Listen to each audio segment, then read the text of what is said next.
그런데 어쨌든 2차 전지 주가가 네. 많이 조정을 받았어요. 예, 예. 물론 올해 저점 기준으로 하면은 얘기가 뭐 물론 좀 달라질 수는 있겠지만, 자, 이게 뭐 의견이 엄청 엇갈립니다. 자, 반등이 온다. 아니다. 당분간 좀 어려울 거다. 이 반등이 올지, 예. 또 여러 종목이 있지 않습니까? 예, 예. 종목 간의 옥석 가리기는 어떻게 해야 할지, 예. 투자자들한테 뭐 어떤 조언 같은 거 주실 거 있으면 좀 주세요. 어떤 A라는 업체가 진짜 아무 이유도 없이 이렇게 올라왔다. 그럼 제자리로 가는 게 지극히 정상이겠죠. 그걸 한번 상식적으로 생각하면 그럴 수 있죠. 다만 또 그렇게 오른 이유를 모르고 있을 수는 있죠. 그렇죠. 예. 방금 말씀드린 것처럼 테슬라가 21년도까지의 정책적인 영향으로 판매 대수 증가했고 실적도 증가했고 거기에 우리나라의 2차 전지 배터리 3사도 LG에너지솔루션이 연간 영업이익이 흑자 전환될 정도로 92년부터 2차 전지를 계속 개발해 왔었는데요. 그 정도로 실적이 어마어마해졌다는 거죠. 근데 그 이후부터는 보조금도 줄고 여러 가지 이유 때문에 결국은 성장성 둔화 부분이 언급이 되기 시작했고 배터리 3사의 주가는 사실 잘 못 움직였습니다. 21년도에도요. 그런데 화면 한번 보시겠습니다. 화면 보시면 LG에너지솔루션과 그리고 테슬라의 차트입니다. 주봉 차트인데 21년도 하반기입니다. 정확히 이제 7월부터 여름인데 LG에너지솔루션이 테슬라하고 이제 조금 한두 달 뭐 비슷하게 강세를 띠는 것처럼 보이다가 그 이후에 테슬라는 주가 조정이 나오는데 LG에너지솔루션은 굉장히 강합니다. 그러면 사실상 전기차 완성차가 못 가는데도 LG에너지솔루션이 강세를 띈다? 그럼 이 부분에 대해서는 왜 그럴까를 고민을 해봐야 되는데 이거는 실적의 내용이 사실은 아닙니다. 어떤 내용이었냐면요. 이 당시 기준에 LG에너지솔루션의 전체 주식에서 81.84%를 LG화학이 갖고 있는데 7월 말일자부로 보호예수가 풀립니다. 나머지 기관 투자자들이나 이제 뭐 그 물량들도 다 보호예수가 단계별로 다 풀렸는데요. 일단은 대주주 지분이 LG화학 것만 해서 이제 81.84%고 그리고 그 당시 기준에 외국 지분이 5%예요. 그러니까 MSCI 지수 편입되면서 5%가 들어왔거든요. 유통 물량이 없습니다. 없는 상태에 보호예수가 풀리면 LG화학은 단 한 주도 시장에 매도를 못합니다. 분위기상도 그렇고 여러 가지 이유로. 그런 상황에서 MSCI 지수 편입 비중이 늘어납니다. 그러니까 예를 든다면 카카오뱅크가 상장하고 급등 나왔을 때 시가총액 6위까지 갔거든요. 근데 이 카카오뱅크가 지금 80% 빠져 있어요. 그러면 그 당시에 시가총액 6위라고 코스피 200 지수의 시가총액 비중을 다 줘버리면 카카오뱅크가 만약에 이렇게 80% 빠질 때 시장 지수가 왜곡되지 않습니까? 예. 그렇기 때문에 유동 비율을 꼭 따지거든요. 그 유동 비율을 따져서 기준을 잡아줬는데 기계적으로 따집니다. 그러다 보니까 유통 물량이 보호예수가 풀려서 늘어났다는 것만 체크를 하고 실질 물량 안 늘어났는데도 비중을 늘려줍니다. 그러다 보니 이제 그 당시 기준에 외국인들의 매수가 집중이 됐죠. 그 수급 논리와 두 번째는 코스피 200 지수의 유동 비율도 당연히 늘어납니다. 그렇게 되면서 똑같이 기간 수급도 당연히 늘어난 거예요. 늘어나면서 어느 정도의 랠리가 나오냐면 배터리 3사를 역시 가지고 나왔습니다. 그 당시 2022년 하반기의 기준인데 LG엔솔의 상승률이 78%가 나옵니다. 이건 뭐 엄청난 거거든요. 7월 말부터 뭐 한 4개월 정도 동안에 시가총액 2위짜리 종목에 80%에 달하는 랠리가 나왔다. 이건 엄청난 거죠. 그리고 두 번째 기준에 LG화학하고 삼성 SDI의 부분도 74%, 69%씩 나옵니다. 다만 이제 SK이노베이션이 원체 실적이 좀 그 당시 기준에 부정적으로 평가가 됐어요.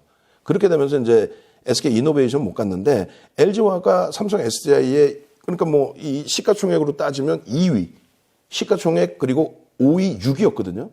이 종목군들의 랠리가 70%, 80%에 달했다. 그러면 실질적으로 이 종목군들의 강세인데 실적의 변화는 사실 없었어요. 없고 말씀드린 것처럼 LG엔솔에 대한 보호에서 풀린 것에 대한 유동 비율 조절 그 부분 때문에 이제 수급 논리에 대한 강세였는데 그렇다면 여기서 이제 한 가지 그 반론이 나오는 게 이런 게 나옵니다. 어떤 게 나오냐면 포스코 그룹주하고 또 뭐 에코프로 그룹주하고 또 2차 전지들 다 날아가지 않았니? 라는 말씀들을 하세요. 그래서 그것도 준비를 했습니다. 일단은 우리가 이제 그 LG에너지솔루션 이외에 나머지 2차 전지 종목군들 변동률, 상승률에 대해서는 조금 더 보여드릴 텐데 IRA가 정확히 있던 게 8월 26일 날 발효가 되거든요. 예. 근데 이 IRA는 정확히 말씀드리면 뭐 이것도 이제 제가 포탈 뒤져서 저도 이제 어느 정도 정리를 해놓은 건데 여기 화면 보시면 이렇게 써 있어요. 기후 변화 대응, 그리고 의료비 지원, 그리고 법인세 인상 이렇게 돼 있습니다. 이게 뭐냐면 2차 전지에 대한 호재에 대한 내용이 아닌 거고 중간 선거를 앞두고 우리 민주당 정책은 원래 이거였어. 친환경 정책. 그다음에 오바마 케어에 대한 의료비 지원에 대한 복제약품, 그러니까 바이오 산업에 대한 지원, 그리고 부자 증세인 거죠, 사실. 법인세 인상. 공화당은 법인세 인하를 하는 거고. 그래서 우리의 정책이 이런 거야. 근데 거기에 하나를 더 할게. 중국을 우리가 강하게 중국 쪽에도 어필을 해서 중국 쪽도 뭐 매번 우리가 도와주는 것이 아니라 중국 쪽에 대해서도 뭐 어떤 우리가 중국에 이제 항상 볼멘 소리 나오는 게 그거거든. 미국 입장에서는 중국의 위안화의 약세 때문에 자꾸 우리가 대중 수출입 기준에서 무역 적자가 난다. 이 부분에 이제 대한 내용인데 하여간에 나는 중국 때릴 수 있어. 우리는 강하게 중국 대할 수 있어. 그러니 공화당 표도 우리한테 줘. 뭐 제 개인적인 해석입니다만 중간 선거 앞두고의 흐름이거든요, 사실. 그러면 이거는 분명하게 악재란 말이에요. 어떤 악재냐면 전기차 보조금에 대해서 그 보조금에 대해서 중국산 쓰면 안 돼. 북미 쪽의 기준의 제품을 써. 그러면 2차 전지를 하는 업체들 기준에서는요. 유통망이 없습니다. 그 당시 그래서 굉장히 이거 심각한데 악재인데 라고 저도 생각하고 있었는데 갑자기 폐배터리 얘기가 나옵니다. 갑자기 폐배터리 얘기가 나오면서 중국산을 쓸 수도 없고 그러다 보니까 뭐 이거 어떻게 정책을 꾸려 나가야 되지 하는 가운데서 폐배터리 얘기가 나오면서 배터리 3사도 우리도 폐배터리 쓸게요. 심지어는 전라남도 도청까지 폐배터리 사 우리도 한다라고 그런 보도자료까지 계속 나왔거든요. 근데 그 당시 기준에 폐배터리 관련된 업체나 리튬 관련된 업체의 주가는 지금 뭐 속수무책 무너져 있었고 올해 들어서 움직인 것도 없었어요. 7월 달부터 해서 2차 전지 랠리가 간헐적으로 나오는데 7월 28일 날 포스코 퓨처엠이 그 당시 포스코 케미칼이 GM사로부터 13조 원의 수주를 받아와요. 13조 7천억. 예. 3년짜리 수주를 받아옵니다. 물론 그것이 저평가로 놓여질 수는 없어요. 성장성은 부각될 수 있지만 그래서 포스코 퓨처엠의 랠리가 이제 시작이 됐고요. 그다음에 에코프로는 정확히 7월 13일 날 장 마감 이후에 실적 발표가 나오는데 에코프로 실적이 굉장히 좋게 나옵니다. 그러면서 시가 내에서 상한가 들어가고 14일부터 이제 에코프로 랠리가 나오기 시작했어요. 랠리가 나오는 과정 속에서 주춤거리는데 8월 달에 IRA. 그래서 야 이게 악재 아니야? 호재야? 이렇게 왔다 갔다 하다가 이제 폐배터리 테마가 불었고요. 그 과정 속에 야 실질적으로 유통망 갖고 있고 염호 갖고 있고 원자재 할 수 있는 거는 이명박 전 대통령 정부 때 자원의 그 상황에서 유통망을 넓혀놨던 우리 포스코 그룹이야. 그렇게 되면서 단계별로 움직였거든요. 그럼 결론은 그렇게 움직인 2차 전지의 종목군들의 수익률, 상승률을 한번 보겠습니다. 화면 보시면요.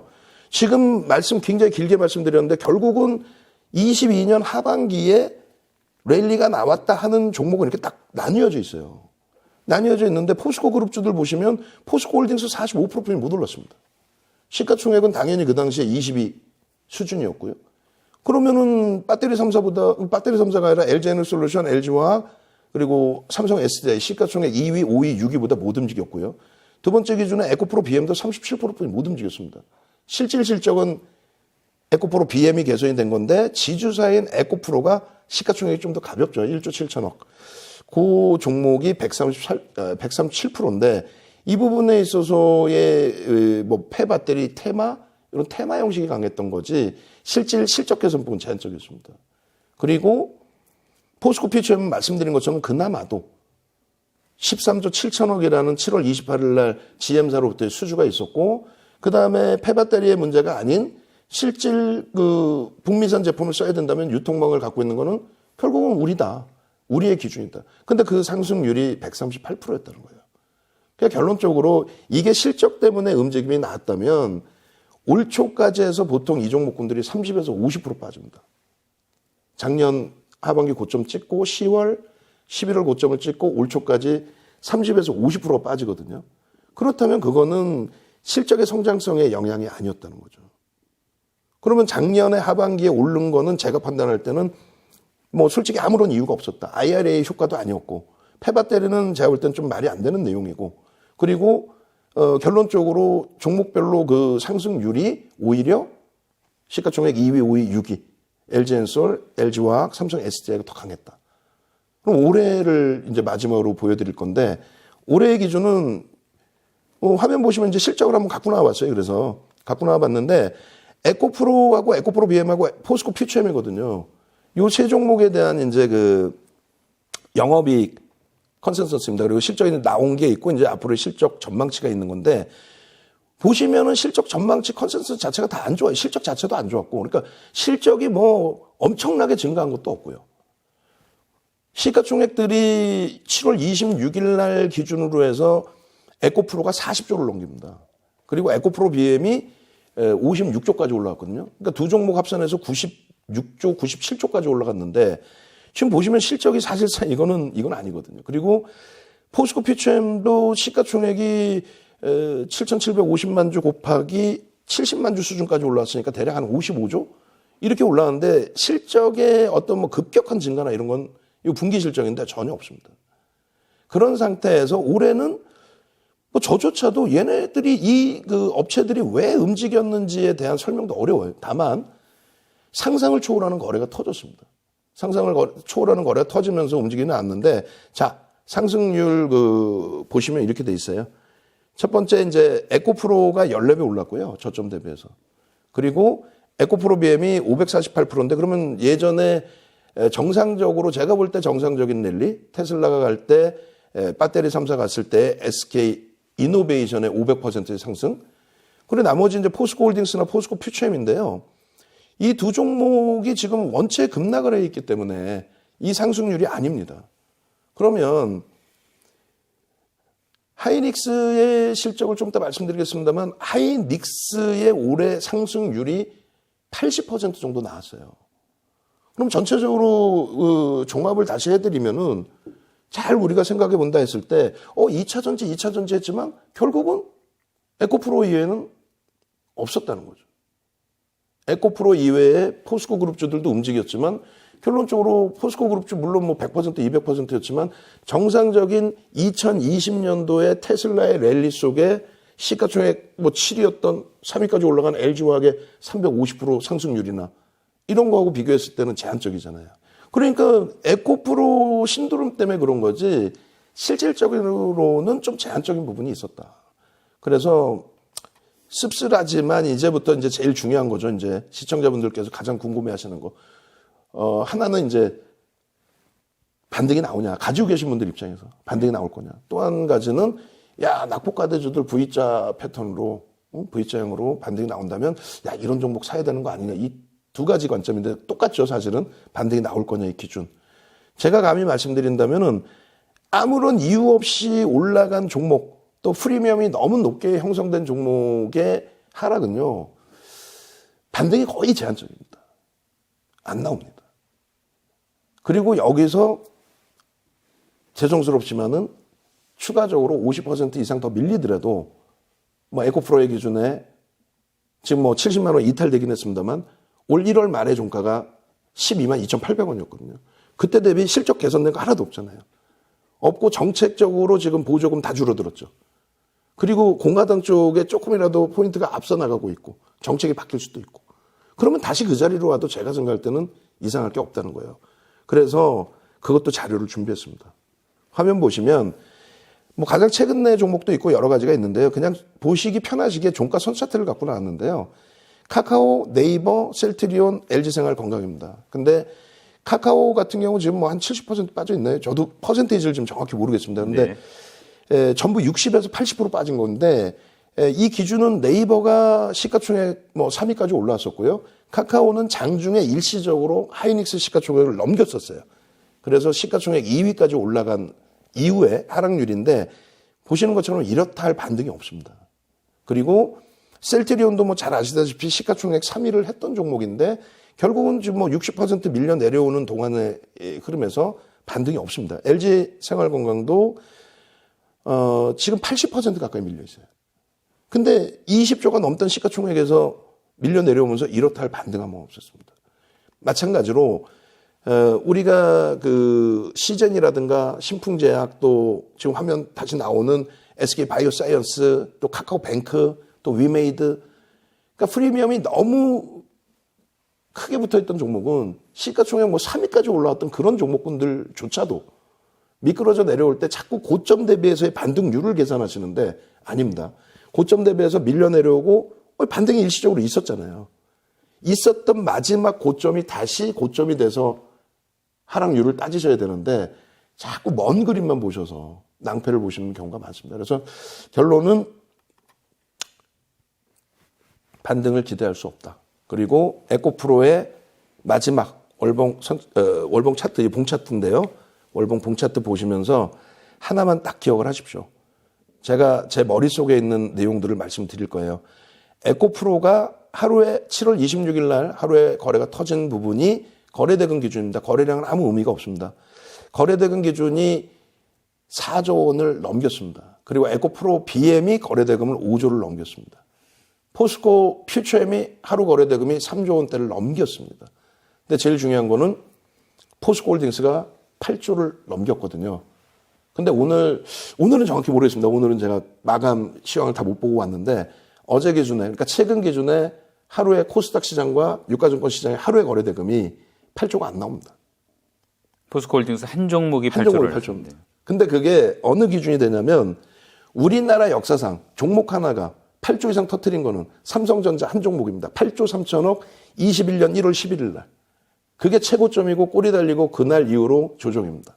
그리고 나서 삼성전자가 터진 거래대금이 그 다음 거래대금이 4조 5천억.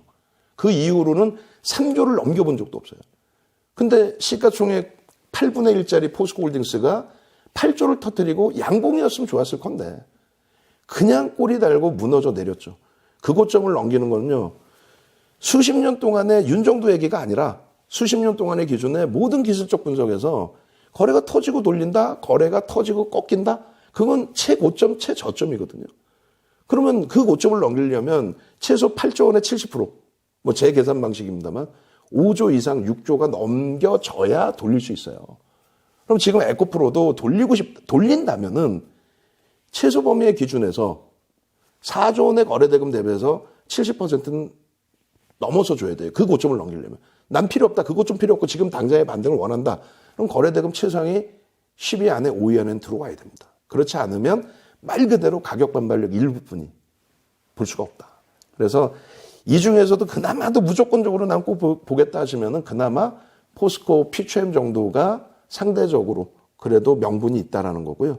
그리고 LG화학은 저는 2차 전지로 이제 설명을 안 드립니다. LG화학은 기초소재, 정유화학 쪽의 기준에 내년 대선 기준까지, 내년 2024년 미국의 대선의 기준까지, 만약에 거기까지 보신다면 LG화학 정도는 석유화학 업종의 기준이기 때문에 긍정적으로 한번 보실 수는 있다. 이 정도로 말씀드리겠습니다.